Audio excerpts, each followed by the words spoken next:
Hello, welcome to part 3. Hello, hi, it is me, it is I. Small Town Duty, your Heidi on the Zimmer Internet. Akastracha and hello, yella. Third part, we're going to talk about, who is this now? Carmen and Junior, as well as Mike and Yaz. And I made a couple mistakes at some point. I think I was referring to Yaz as Debbie or whatever. Do forgive me for that. And then there's parts of the video where I'm still in the dark, and then there are other parts that I recorded the next day, and I'm hoping I can still make this somewhat cohesive and coherent and all of that stuff, but stay with me, please.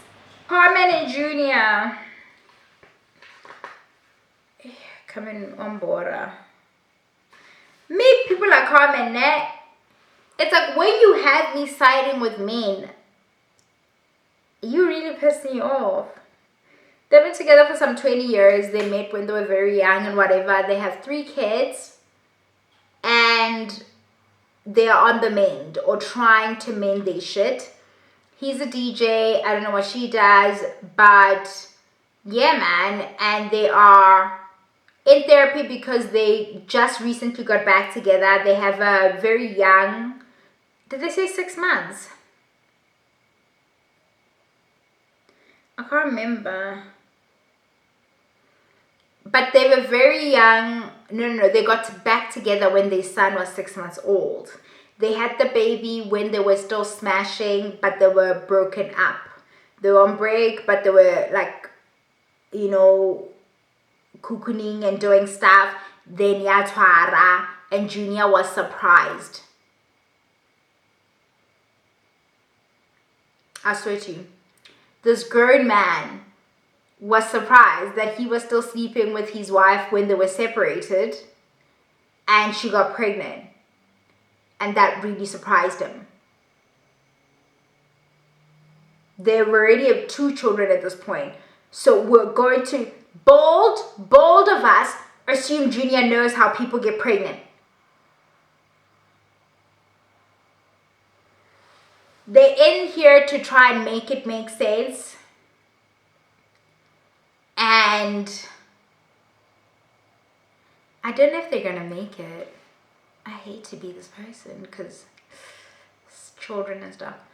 I don't know if they're going to make it. Junior talks about how the separation really took a toll on him. Not being able to see his kids every day. It's the light. The light hitting me in my eyes. What's the nausea? That's where it's coming from. He says it took a toll on him and stuff. So now they got back together when their child, the last one, was 6 months old. So throughout the pregnancy, through whatever, they weren't really together like that. But they say they got sick. Carmen and the child got sick when the child was turning 6 months, and they had to rush them to the hospital, and it really just like brought things into perspective for them that they need to try this again, and life is short and what have you and stuff. And all of that. And Junior is having a hard time forgiving Carmen over the fact that she asked for a divorce on his birthday. I'm guessing he's a big birthday person and stuff. I think he feels, or she said anyway, that it wasn't coming from a place of malice to say I'm trying to ruin your birthday. It came to a halt for her that moment, and she blurted it out, right? Like whatever was mounting really in that moment was just like, do you know what I'm saying? It's not that I'm like, oh my God, it's your birthday, I'm going to save it for this day and say it and ruin it. But it's then back to arguing intent, which doesn't matter. The point in this instance, it doesn't matter, because the point is you may have tainted how he feels now around his birthday. He's really struggling to get over that. I also I don't get over shit. I'm like Daisy YJ in the beginning. That girl doesn't get over fucking nothing. I don't. I just put it away. I put it away because I'm a hoarder. Also, I'm a hoarder. I don't know if you guys know that. I was raised by hoarders, and I'm a hoarder. So like even my feelings, I used to be able to get over things because I was being a good woman. I don't do that shit now. I put it away very neatly. I'm a hoarder, but I do like to fold things. Like very neatly because I need to be able to find it. And when some shit happens, I really am never reluctant to just pull out that file and say, this is like back in 2006.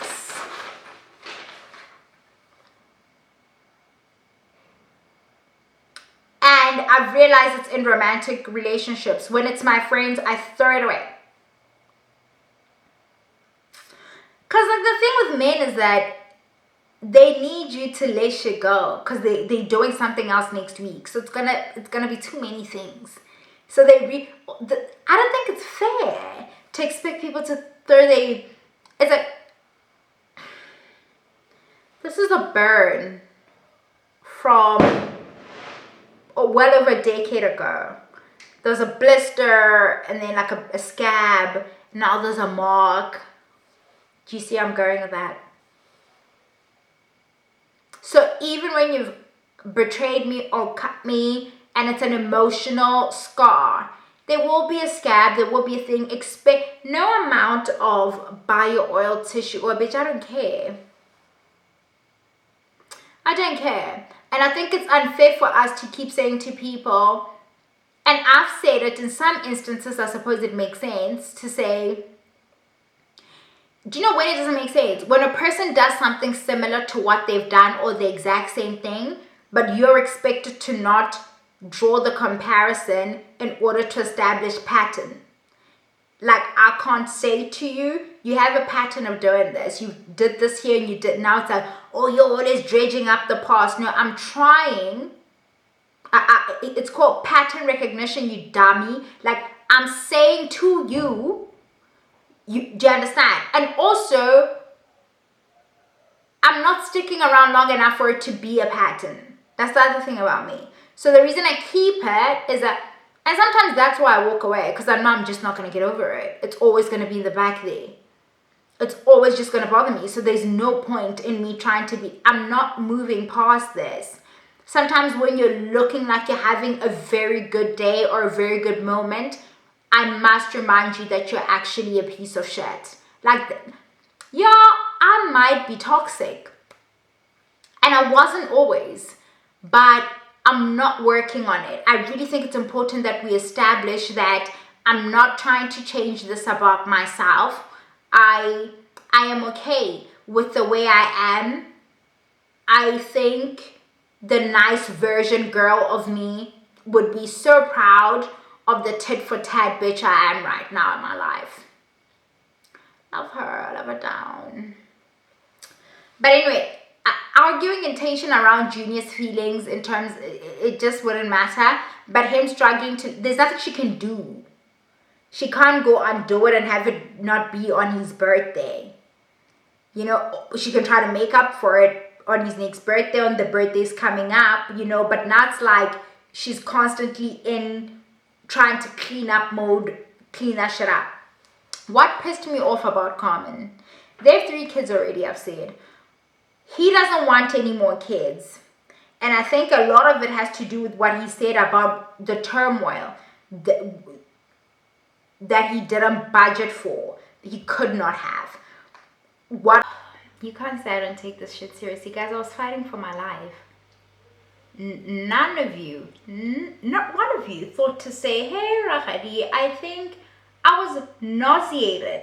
Like the nausea was getting worse. It's the Guantanamo Bay of it all. It's the What on the Homeland's flashlight in my face for an extended period. That's how they be torturing over the CSI. Do you not watch television? Like, girl, what? I was sick. There was gonna be it's like, and I was like, no, you're getting sick. So see the video through so that when you eventually collapse, you're done recording. And then editing can be a worry for tomorrow. No, bitch. Yeah. Nobody told me nothing. Not one of you thought to say, Rahadi, this could be the issue here. Oh, this one time my dad had this dream. I was in it. Okay, according to him. And I was supposed to help him fight the thing or warn him. I can't remember. And when he woke up, when he was telling it, he was so angry at me. He's like, like, that's how I feel. That's how I feel. And you all aren't even here. Let's get into it because this battery is sick. Like, I've got a battery that's sick and I'm broke. So let's just try to tidy this up. We were at Junior and Carmen. Carmen is a sexy woman. You know, I can't. Let's just try. Carmen is crazy. We were at the part where Junior does not want to have more kids because of all of that. I don't understand the thinking that people like Carmen have, like bringing children into very unstable, tumultuous situations, like purposely, like on deliberately making the children while the situation is like not is shaky because you have a number in your mind. You've always wanted 4 kids, so it doesn't matter what's going on. The 3rd baby was made while y'all were going through a breakup. So Junior went behind Carmen's back and got a vasectomy. And he stays in therapy. And she has a very horrible breakdown. She just touch me. She's crying. She's hysterical. I am thoroughly annoyed.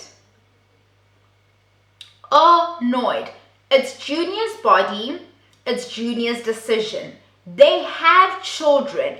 Her bawling like that, like they trying to have kids and she doesn't have any, and he has, and he's taking away her opportunity to like have a biological child.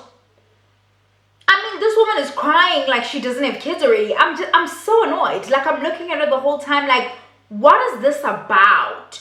Do you need to go and unpack why you want to have the kid? She needs to be in therapy as an individual. There's no real reason for her to want this baby so bad. It doesn't even feel real. It feels made up. Like, I'm not even lying to you. It feels so made up. Her being dramatic like that, saying to Junior it was a decision, we're still talking about it, acting like we don't know vasectomies are reversible. Crazy. They fail all the time.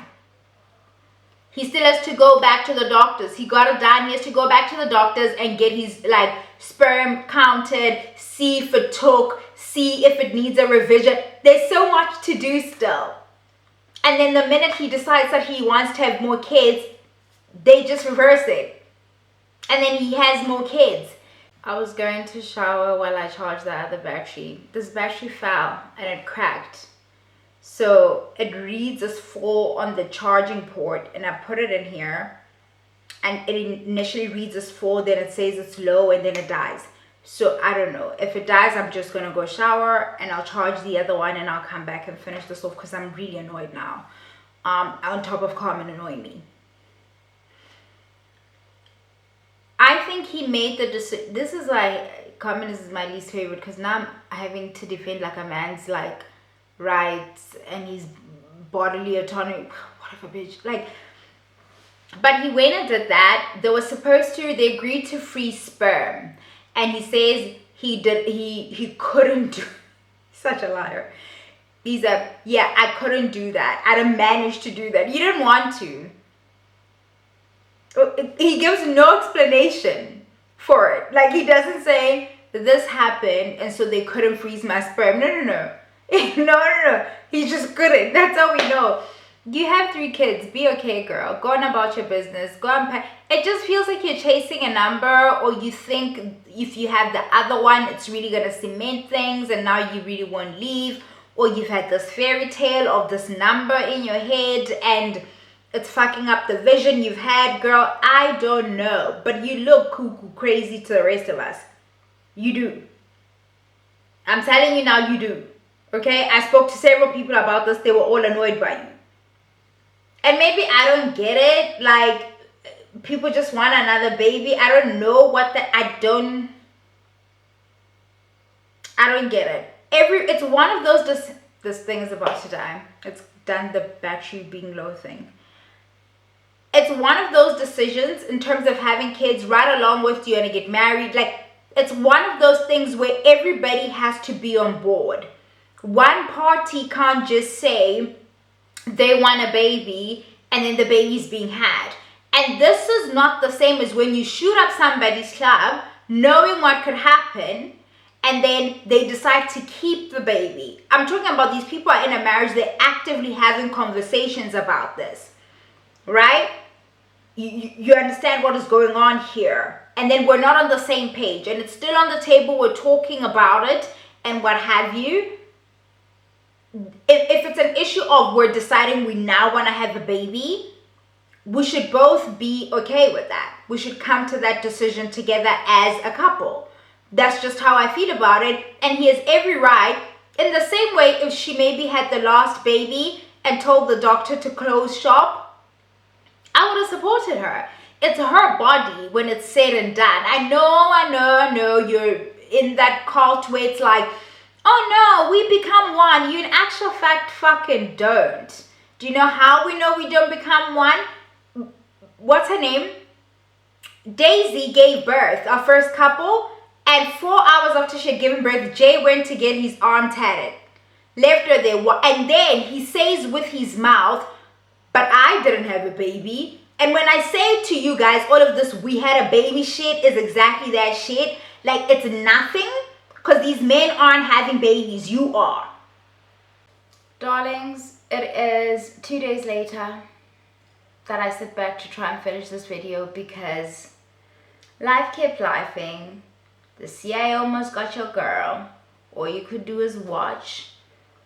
I'm watching myself edit back the past couple of videos. I'm like having a hard time with the ring light. Like, I'm doing this to my eye every other minute. Like, I'm like, why are you doing that? You're gonna look like you're bored in your own video, and I'm not. Like, I'm really experiencing a sensitivity around my eye. Outside of that shit I did to my, well, I didn't do it to myself. The CIA did that to me, and stuff. But I made it out. I'm strong. And I can't remember where we were. I think we're talking about Carmen and Junior. I have nothing to say about Carmen and Junior. Carmen and Junior have this like ritual. Like, we gotta see it through. Like, like, I've been here for a while. Like, it's been 20 years. Like, they are that couple where it's like, my parents have been married for 56 years. It's like, yeah. Do you want to ask them how the last 20 were? And this is what we know about these forever things that everybody's so big and invested on. The I come from a long line of unbroken marriages, I'm not like you hoes, hoes were miserable. Like, hoes were trying to make more babies just to keep the thing going. That's weird. It's weird. Junior had every right to go do what he did. I believe I've already said that in the other clip. I didn't have time to look back on the things that I had recorded before. It's like 11 when I finally get the strength to sit down and do this. My body clock is reset to something like I fall asleep at 3, y'all. Like, so I'm just like, get this done and give the people what they want. You know, and that's pretty much what I have to say about Carmen and Junior, because there's nothing to say. That blue hair, I want to be careful what I want to say, because I'm one of the people who doesn't want, like, I'm like, when you get older, you stop having fun. Like, when I see older people express themselves still in clothing, in whatever that they're doing, I really love it. But there's like a fine line between holding on to the remnants of your youth and still finding you evolved yet fun ways to express yourself through whatever, your style. And Junior's hair is just screaming, I wrapped my identity up in the fact that I'm this DJ that wears my hair like this, and it's very coolio. You know, like, it's very wheezy. Like, people know I got these dreads, I got a key, it's like, they won't recognize me, they won't know it's me. If I don't have the 5 dreads sticking out, how will they know? Like, it's giving a bit of that, and I'm just like, yeah, very niche. Like, almost like the personality is also the hair type of thing, and it's so serious. And it's like, I mean, I guess people are allowed to be like brand strong, you know, that's his look. Yeah, I'm just like, at my big age, if I were Carmen and I'm looking at that fucking blue hair mid argument, and the bobs no, I don't do that. The bobs they can't, like, that shit would send me over the, like, the single jela di. That's just me, y'all. That's just me, babe. I don't know what to tell you. Like, for a person who's always talking about, like, allowing men to not, like, be rigid, I'm not asking for rigidity. I'm not even asking. It's like, guys, we see men express themselves through, like, clothes all the time, through their choice of style and stuff. And it doesn't feel evolved. I'm sorry. Like, it's not saying anything. It's saying I liked this when I was 23 and I made it my entire personality. Now I can't let it go. Like, oh my God. Anyway, but we're done with them. Okay, let's also get into this. I'm so glad, actually, that I didn't get this video out when I was supposed to get it out, because I was trying to give everybody on the cast the benefit of the doubt. I expressed earlier when I started, like, I believe in the beginning, did you stop? In the beginning, I believe I expressed that I'm very about blue therapy, like, as opposed to couples therapy, because it attracts this fame hungry, trying to use it as a launching pad for an influencing career. And it's given very much that. All of these people are all up and down my feed now, obviously, because I've engaged this content of clips of the show and stuff. So they're sending them to me, and I see them trying to mine the show for what it's worth. They have it in their bios and things like that. These aren't people who are interested in going back to being private citizens. I didn't go looking for anybody, but Debbie showed up. Maria showed up. Daisy and Jay are showing up a lot, and it's all them, like, making fun of the stuff that we saw on the show and trying to build off of that rage baity type of shit. So I'm like, how much of this is real? Like, that's why I said with Daisy and Jay, they're so young, that argument about wanting more children is so fabricated. Like, they had nothing else they felt they could go at each other for. It's like, let's make, like, us whose child just turned a year and we were accusing each other of trapping each other with a baby just now. Let's act like we're having an argument about the fact that I want more kids, you don't want more kids. That's not fucking real. Like that, it's just not a real fight, and I feel like they're liars. Maria needs to farm engagement for the brand that is her and that man, because here's the thing about branding yourself as a biracial couple, right? It's a thing that people do, and that's part of why Maria's still in that weird tumultuous situation with that man for 7 years, even though she wants a ring and he's not giving it to her, and she's still in it. Part of it is that he's fucking white. She's not sticking around and doing all of that other shit, as desperate as she is for marriage, for a man who's not like that and is gonna make some, like, people of tomorrow with her. I can just say that. I feel like I can say it, since they over here up and down our social medias looking for attention. We're just gonna call things out for what they are. Debbie's also there. She's the one person whose relationship should have fucking ended. Her, Carmen and Junior have no business being together, other than the fact that they've been together for 20 years and now they're holding on for dear life. That shit is over. It's over. I also feel like the reason they got back together, that moment of somebody being ill can be so intense, right? Like it can be so intense and you do make some impulsive decisions that feel right in the moment. And then you get back in the house with that person and you realize that all the things that were there are still there. Like this moment of I might lose this person forever is why I'm back here, but our actual issues are still on the table, right? She's mistrusting of me even though I haven't given her a reason to be mistrusting of me. All of that stuff, our inability to communicate and the conflict resolution skills are simply not, all of those things are still there. Junior looks very checked out to me. Carmen looks like she needs this to continue because she wants the big family. She wants to be able to say me and my man have been together since we were like high schoolers and we've been together for 50 years. She needs to be able to tell the story. That's just what it's given. They shouldn't be together. We're gonna get into Debbie and Mike now because I think they upset everybody. Like them two in particular upset everybody. It's one of those things again that I hope black women are paying attention. There's a gaslighting that we've endured for time and millennia at this point, and some of you continue to fall for the okie doke, even though they've been like the likes of the Cynthia G's and everybody all up and down the same platform trying to tell you that preference does not mean that they are going to be treated any differently. I look at Debbie, she's otherly, all ambiguous looking. I don't know what her makeup is what it is. Cute girl, cute as a button, very much falls into the cutie patootie type of thing, right? Cute little smile she's got working on her there. And you would think that her being partnered with this black guy, she's going to be treated any differently, right? The way that black men tend to talk about you guys, like, and I say you guys because I'm talking to the people who are bothered by men who act like them dating up means they're going to do so much. They're not doing shit.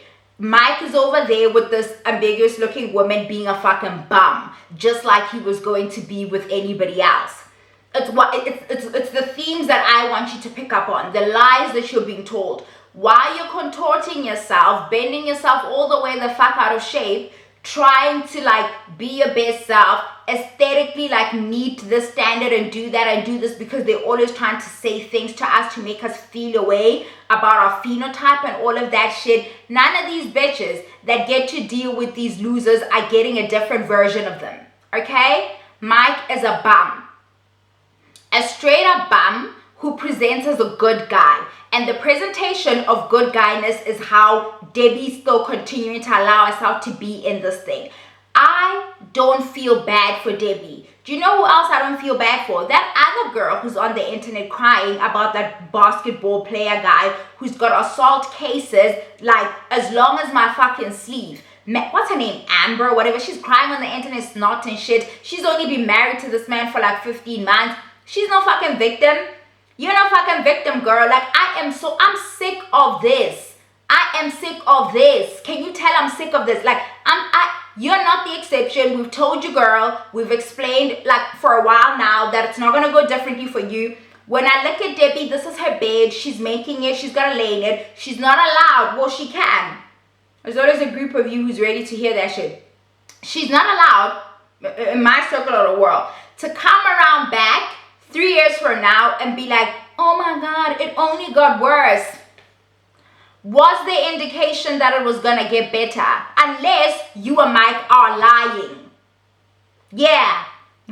Let's talk about them. They come in to see Karen and here are their issues, right? Mike is a little boy inside, like literally not in a, I'm trying to infantilize him. No. He carries like we all do, right? Except he also operates and makes decisions from that place of that inner child in him that went without. He talks about the lack that he grew up in and how that feeling of lack and not feeling worthy and not having things and not having certain basic needs met. There's a shame and embarrassment there. Like poverty does that. It erodes at your humanity. We understand that. Okay? And you end up being, it turns you into something. Right? We can make room for that. And so for the rest of his life, he's going to try and meet the needs of that little boy. And he's now partnered to this woman who's a more responsible presenting person. and she's going to pay a very hefty price for him having to reparent that little boy in him. And she looks like she's more than happy to do it. So good for her. Okay, he talks about this. They asked him in therapy, what did you like about this person when you first met them and stuff? They were linked up by a colleague, like a mutual friend of theirs. Somebody was working with Debbie and was like, hey Mike, I want to set you up with this girl. I think you guys would be a really good fit.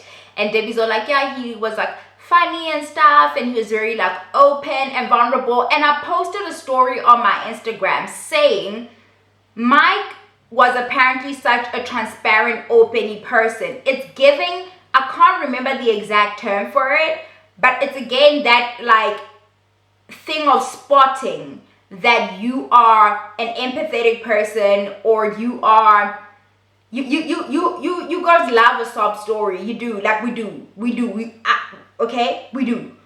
We love a sob story, and that they laid on thick because they realize that you're a fixer. Like you love control. I have this problem. You love control, you're a fixer, you love to have a solution. When you love people, you want to make things better, you want to make it okay for them. You will, spread yourself thin sometimes. But you are very, like when a person presents a problem, even though they're just venting, sometimes you think you need to be solving something. Debbie presents as that type of person. And a person like this will come to you with problems. They'll spot it immediately and they were laid on thick.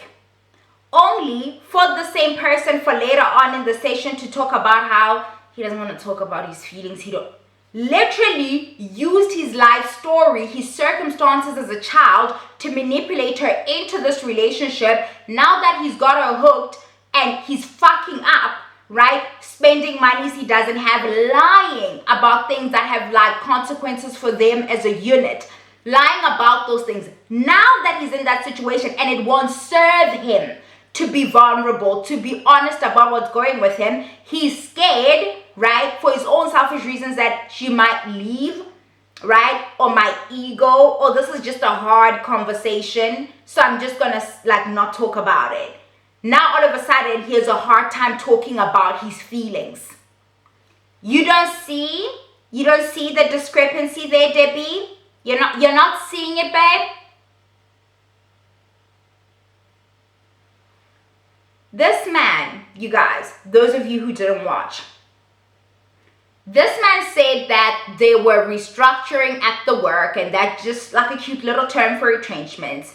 And he was made redundant, so essentially he has been without work for a couple of months. I said, baby, no. She's sitting there gasping with us. I said, no, Debbie. Debbie cannot gasp with us. Debbie should not. Right? She's gasping with us, and he's just like, yo, I've been made redundant at the work, and I've been basically leaving the house at the same time as her, making like I'm going to work, and I just circle back around and come. I said, what in the Heartlines is happening here? Do you guys remember Heartlines episode titled Responsibility? I'm an old ass bitch. You don't remember? You don't remember that episode where the man loses his job and then he would get up in the morning and wear his suit and everything like he's going to the job because he's wearing this way. They've been trying, guys, this story. And I think that's my disappointment in South African storytelling, because it was there. It's like if they never showed me that they could, I wouldn't be so mad at the state of things. But they did show me. They did. That's the problem. Oh, let's all cities or baddies. Girl, where you from? Low-key, I wanted to say Miriria Junior and I was so baddies, but I let that go. But right now, you see now. Let's do this and go back to the thought we were working with. I was like, baby, what are the Heartlines? Oh, and then that man, guys, from Heartlines, that man would then go and stand, by the corner where the guys who do odd jobs are, and then you can just come and pick up one and they can do your little odd job at the house. You negotiate there at the corner, I need somebody to paint my house, 200 rands, and they're like, no, and they have a little poster that just says painter or whatever and stuff. And he was doing those odd gigs now and stuff, and at home everybody just thought like everything was going okay and stuff because he was carrying this responsibility of being I was like, my heart lined the fuck out of her, like a responsibility heart lined the fuck out of her. She's sitting there shocked with us. I said, don't be, baby, don't be this your man. This is your man, girl. In fact, I was for her until I wasn't. In this moment, I was like, oh, baby, you're in danger. You, Debbie. Just saying. That's not how it ended. That is not how it ended. And then, like, he says this, and then I'm seeing men engaging with this particular clip online, both on Instagram and on TikTok, when she is very angry, like, about it, very disappointed, fuming. Men in the comments saying things like, this is why men have a hard time opening up. I'm sorry. We live together. We're building a life together, meaning we're incurring costs together. I'm getting up for 2 months under the impression that, and we're possibly making decisions every day that involve money, and we are, okay? Mike is a compulsive, like, spender because, again, he doesn't want to, like, deal with that feeling of going without, that shame, that lack of that little boy inside him. So I could give me anything. He doesn't do that. Mike wants a burger, Mike's getting a burger. It doesn't matter if Mike can afford it, okay? Mike is also in debt. She's like, yeah, I know about the debt. It's about $3,000 or something. Like, it's an okay amount of debt. He's like, no, I've actually been lying about that too. It's probably like 3 times. Debbie's shocked with us now. Her eyes, googly, getting bigger and bigger. I'm like, baby, Google a new address and move on the fuck away from this man. Okay? This man is gonna cortisol away. This man is gonna stress you out.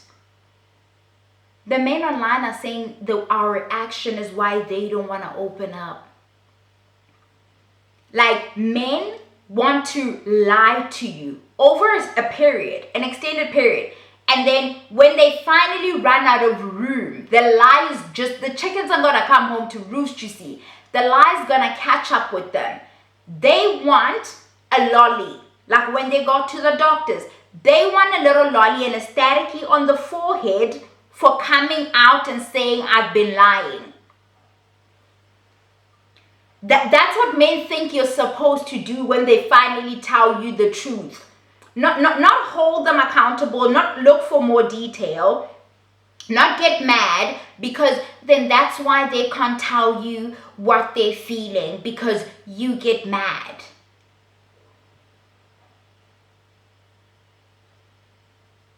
I'm not making this up. People were saying this. So Debbie was supposed to say, oh, okay, Mike, we can work around it, honey. That they expected that woman to say that. Because they don't, like, consequences, being punished for a lie, there's no room in life. I was flabbergasted. My flabbers were in fact gas. I couldn't. They leave, she's pissed. They show clips of them at home and she is now in pissed mode, mom mode, momming him as well. They have a son. They've been together for 5 years. They have a son, they live together, and I think they are engaged.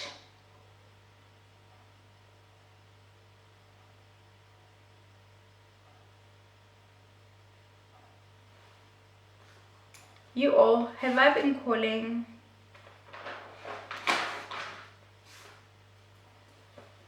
Her name is Yasmin. I was on the wrong page the whole time, but I remember his name because I hate him. Her name is Yasmin. When they get home for the next couple of weeks, she gives them exercises. We get some clips of them at home and stuff. We are seeing that Yaz is like proper in feeling like she needs to now be a helicopter parent to her partner who is functioning as her child. They already have a child together. Are these two engaged? Yes, they are. They're together for 5 years and they're engaged and they have a son. And You can see it now. It's that thing where it's like when there's been a betrayal, because what's happened here is a number of things, and one of them is financial infidelity. He has cheated on her in that sense, in a financial sense, in that whatever agreement they are under, what the parameters that she thinks she's operating in are in fact a lie that he constructed and is held up, right? That is deliberate. It's a choice on his part. It's so dishonest. I'd feel so violated. Like, I'd be like, what is this? Mike loves to order out, apparently. We see a clip of him again after he's admitted to her in therapy that he has he's ordering out every so often. He's doing whatever he's doing. We see him trying to order out, and she's mad about it. She's like, no, like, why are we order? She's now, and this is the thing about the lost trust. Once you lose that trust in a relationship, however it comes about, building it back, the onus or the largest part of that situation should be on the person that caused the fracture to begin with. But Mike, just by admitting that he's been doing this, he thinks he's done all the work. And now that she knows, they can just start over on a clean slate. And we do this. We allow men to do this to us. Not me. Not me. I think you're capable of a lot more if you can hold a lie like that for 2 months. I could never trust you. I could never trust you again. And you're putting me in a situation where now I need to like be over your shoulder, checking everything. When you say this is how much you really paid for something, when you say this is how, now there I am. I'm a little bookkeeper in the house. I have another job on top of the fact that I'm the person like that is to sleep with you, and I'm taking care of your kid, and I'm actually making the money, and I'm doing all of this. Now I must also make sure that I'm running after you and like coming after you to check that what you said where money is concerned, where your job is concerned, those things are actually real. You think your nervous system is built to do that shit? You really think, all of you inside, that tension that you're holding, having to manage all of that and then manage another fucking grown person whom you're supposed to be in partnership with, you think with that tension, where do you think it goes? I want you women to start telling me, where do you think that anxiousness, right? That anxiety, that discomfort, that dis-ease, that constant worry, okay? That feeling in the pit of your stomach that is now, what do you think it's doing to you overall? And he's fine, because he said his truth. So it's weight of his shoulder. He's fine. He's perfectly fine now. He's put it on you. You're now wearing what he's done. In fact, they go back to therapy and he's now complaining that she won't let him fuck. I'm not making it up, y'all. I am not making it up. A person has just lied to you. You're learning you've been living a lie for a period now. And this person's thing is, yeah, but she's not having sex with me anymore. She doesn't want to have sex with me. And I think she's just... And then he makes it about him. So now you have to prove something. He's a horrible man. Not in a, oh my God, you're so extra. He is, it might be covert to other people. He is a very dangerous man. Or whatever character this he's playing, the character of dangerous man. This man goes back to therapy. This woman just had a baby not too long, right? She's saying she's not feeling like herself in her body. But on top of that, we're dealing with the issue of you lying to me. There's no way I'm getting aroused in that scenario. He gets into therapy, and I can't believe Karen didn't call this out. He gets into therapy and spins this and say, I think it's just because she's not attracted to me anymore. And now, because women, she's going to kick into the mode of, no, I need to prove to him that I still find him hot at her expense. This is that shit that I've told you about, that I've had sex that I don't want to have when I was younger, and I no longer fucking do that shit. Where it was like, oh, the sex is to happen, this person wants the sex. These are the arguments where we start making the chats, the speeches that they give at the weddings of Musadi Agwaju ya Moya Fasi, encouraging marital rape, thinking it's a little quip, a little thing you say at the wedding. It's marital rape. It's what it is. He now put her essentially on the offense now to try and prove to him that she's still into him. It's now her. It's made up. It's not real. He doesn't think she's not attracted to him. He's betrayed her. He doesn't want to do the work of earning her respect back, earning her trust back. He wants to bypass that by getting her to allow him access to her body while he's aware that it's not what she really wants to do. And when I say they like that rape shit, I'm the problem. Men love to know you didn't want to have that fucking sex, you had it because they made you. They love a coercive sex moment with women they allegedly respect and are partnered with. Do you want to talk? You know that little thing they do where they act like, no, I like it when my woman initiates. Like, yeah, once or twice. If you're the one, then you're a slut. It always needs to feel, because the conditioning, how they relate to your body is that they are doing something to you. And that something is violation adjacent. That's part of the thrill. He knows this woman is not in a space to have sex with him because of what the fuck she did, what the fuck he did, and what she's been through. Not feeling herself in her body. But he's made it about him now, and we know us now. We don't want men to feel like, oh my God, you know, he's self-esteem. We're gonna get so worried about that.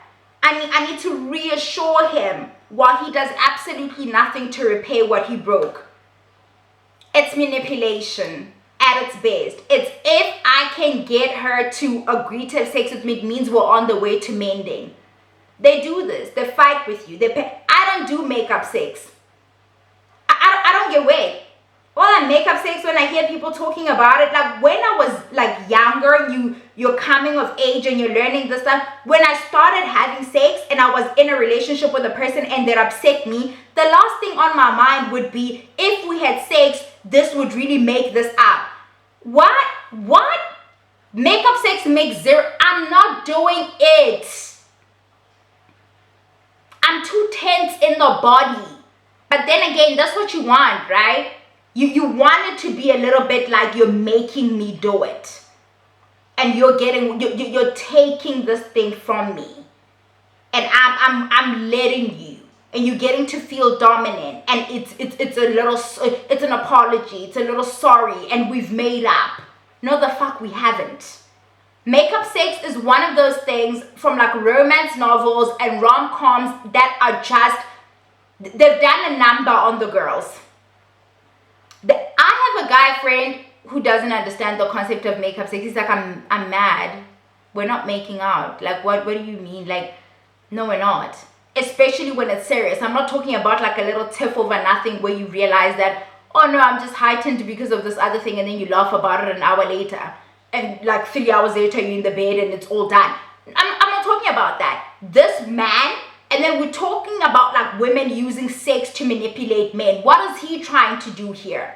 If I can just get in there and make her feel good, right? Get those pheromones and things going, it's gonna get her all like cuckooed up in the head, and she's gonna think that she's back in love with me. And then essentially, yeah, we can start moving past it now. You have me fucked up. Completely fucked. Could never. I stopped having sex. I don't want to have a better go. I did. Yeah. Do you guys remember the guy I told you guys that there's a guy I used to have sex with, and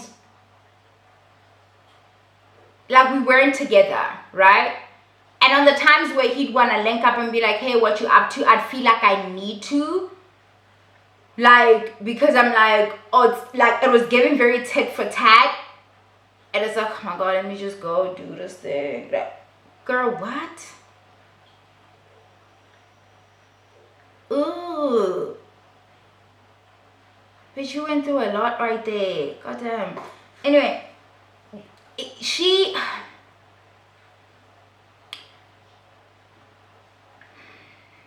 I hate Mike. The character of him, whatever the fuck the shit is that they're doing here.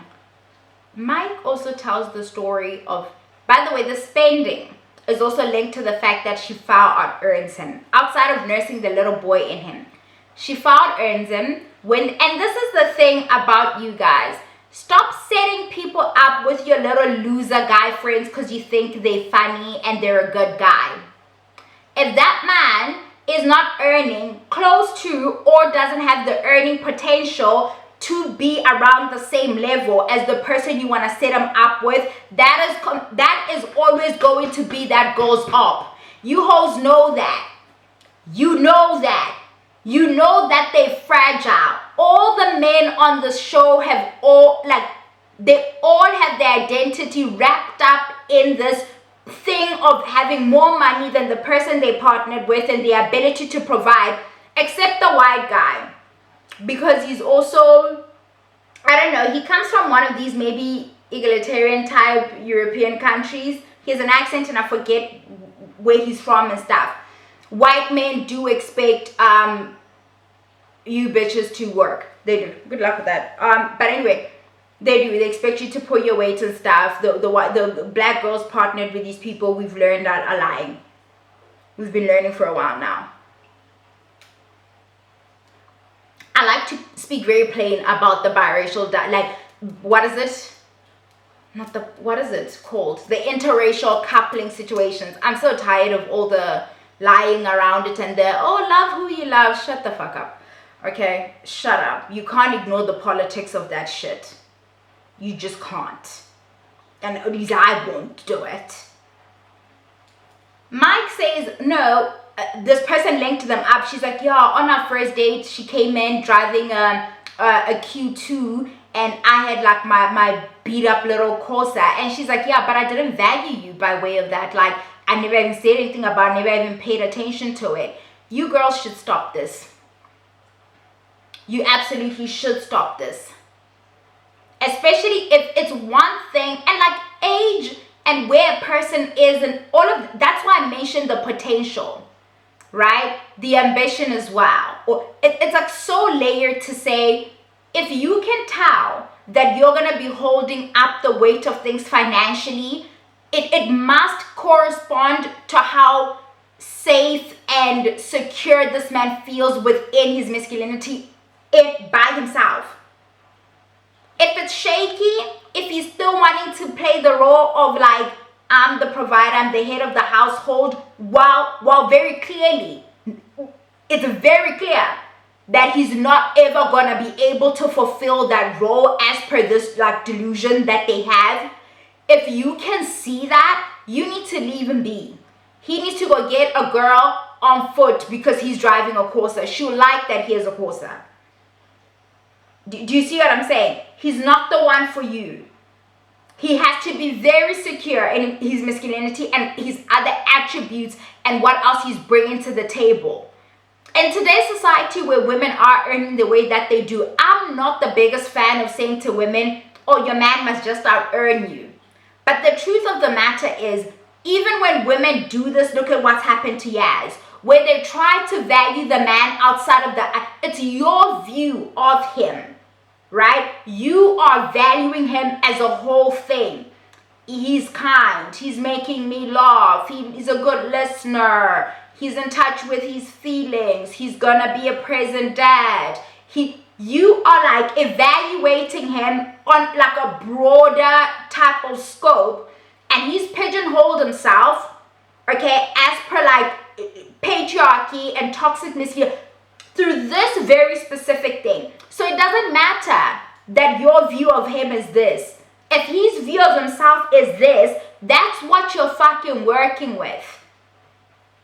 He can never see himself through your lens. He will even fucking resent you for it and punish you for it in the ways that Mike is doing this girl. Mike gets to be irresponsible with his finances because he knows Yaz will fix it. Okay? She's even made me a baby. We live together. We're a unit. Where I fuck up, I know she's going to carry the household. I won't ever really have to deal with the real consequences of my actions, because why? Baby, I'm on her back. Like, Yaz is fixing my bottle even. She's gonna make sure I'm good. I can be reckless because she's not. She'll fix it. She'll get a little mad or whatever, but then I'll just like give her a little dick and then we'll move past that. We're not missing that, right? We can't be. I don't like this man. I don't like him, and he reminds me of a lot of good guys that I know. Good guy present, because men are so horrible. The criteria for what this good guy is shit like this, where it's like he's not beating you and it's a little chuckle and he's actually such a nice guy. Really, he's a very selfish, inconsiderate person who's also a fucking liar. I hate liars.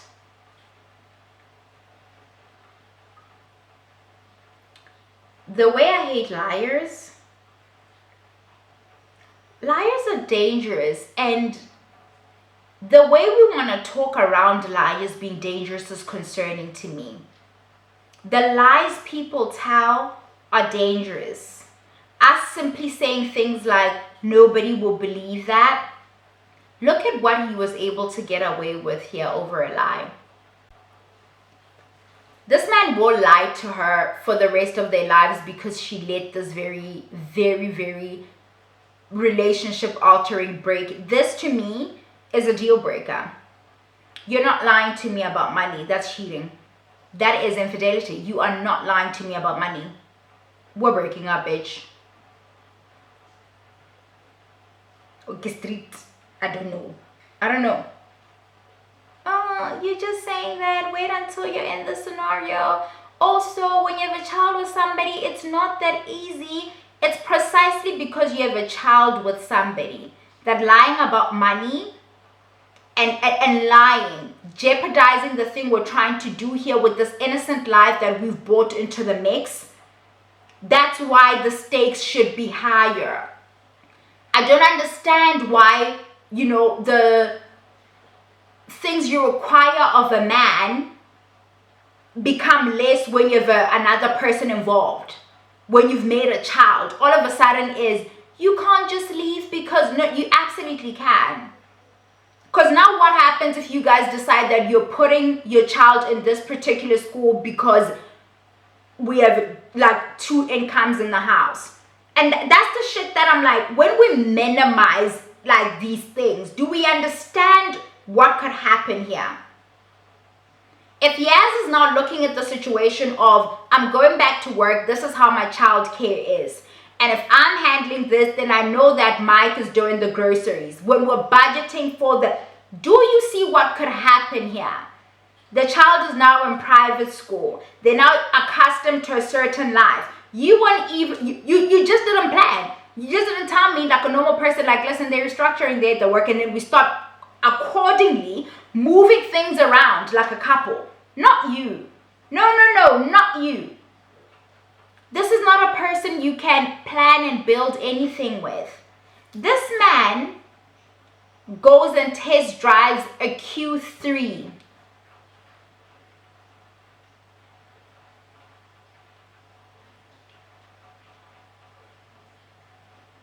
Because he wants to feel like a man. He wants to feel like he's a step above her. Because she's driving a Q2. He went to test drive a Q3. So he could also feel like, yeah.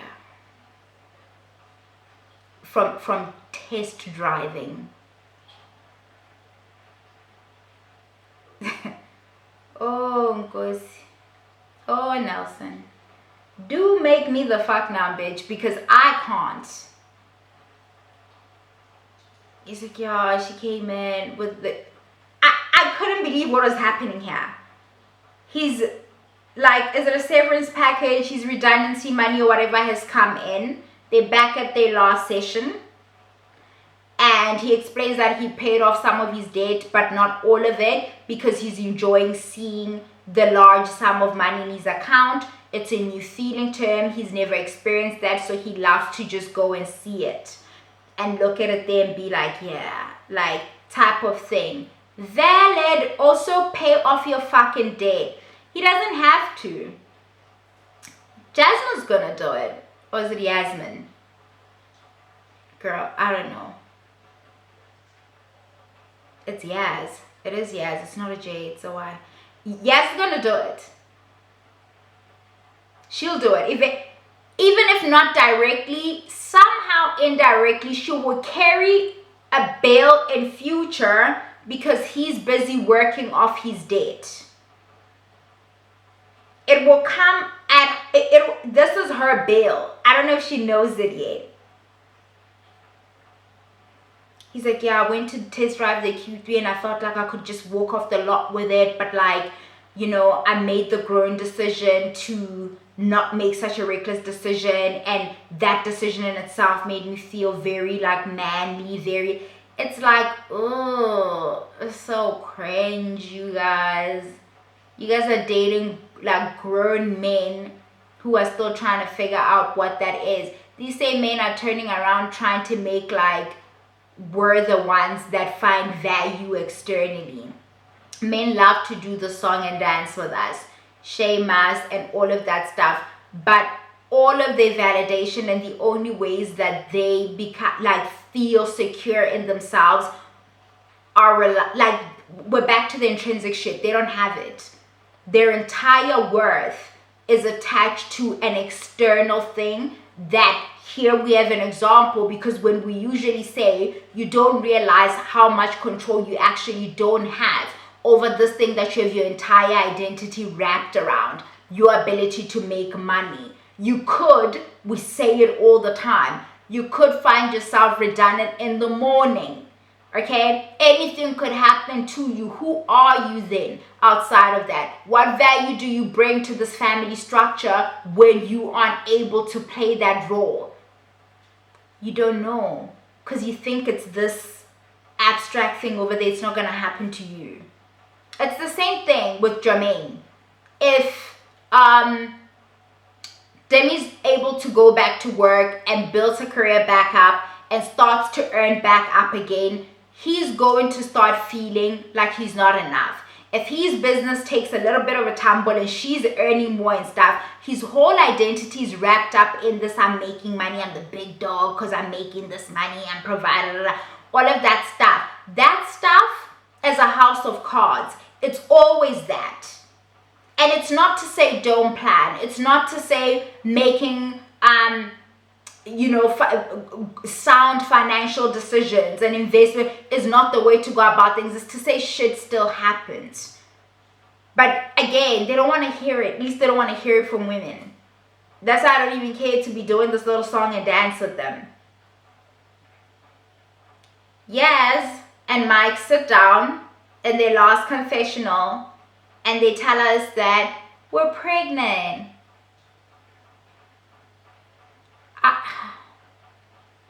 That's a damn shame. That's a shame, because why would you do that? I'm pregnant. That's a shame. What the heck you do that for? I have never, ever felt so embarrassed, sad, worried for a stranger in my fucking life. And then immediately like relinquish those feelings and realize that Yaz is a grown woman. She likes this liar. She likes the little lying life they have left. It's also very much giving, I'm trapping her with a second baby. It's giving very much, I am going to, men do this to you guys all the time. Tying a person to you even more. Hence why that insistence of like, we need to get back to start having sex again so he can feel in control. He needed to like gain more ground, establish, because like they love to use sex as a weapon to dominate, right? It's a thing that they like to use as well. And if you are, if the dynamic in the bedroom is that you generally play the more, he plays the more dominant role or whatever, he's obviously very quickly in a hurry to want to get back to that. So he can like assert himself and feel like that again. and then act like he had such a hard time pulling out. She's a grown woman. She knows how pregnancy works. She must have wanted this. Because the type of vigilant I would be after being told these types of lies, ain't no way you're getting a baby me. So I think she wants this. And because I don't even want to say congratulations, girl. I do wish her like a safe delivery and all of that, obviously. But that's the other reason why I'm like, are these people trolling? Because she's now on the internet like rubbing up on her stomach and doing little memes, and it's gonna end in tears, baby. It's always gonna end in tears for you. That's the only way this ends for you. It already did when he lied. You just didn't want to call it the end. So it's gonna be one hell of a waterfall situation when it finally comes like done. All the way undone. She's pregnant, you guys. I'm not making this shit up. She's pregnant. So I'm like, oh, maybe this is a character they're playing for the show. They must be lying.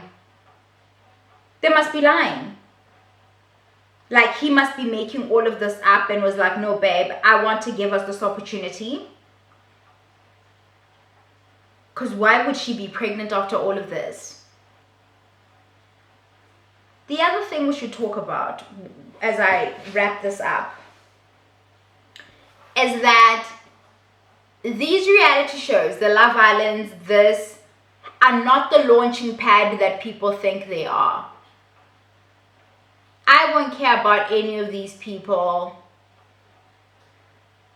As soon as I post this, I won't care to go and check what's going on. The next time I see them is when they are in the blogs 2 years from now, because somebody nosy like let the blogs know that Mike and Yaz finally broke up. That's the next time I learn about them. And then even then I'm like, yeah, girl, we say, and then we move on.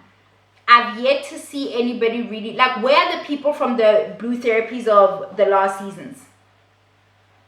So I'm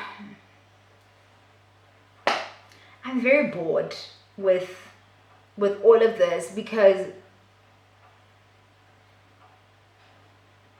couples therapy is just better.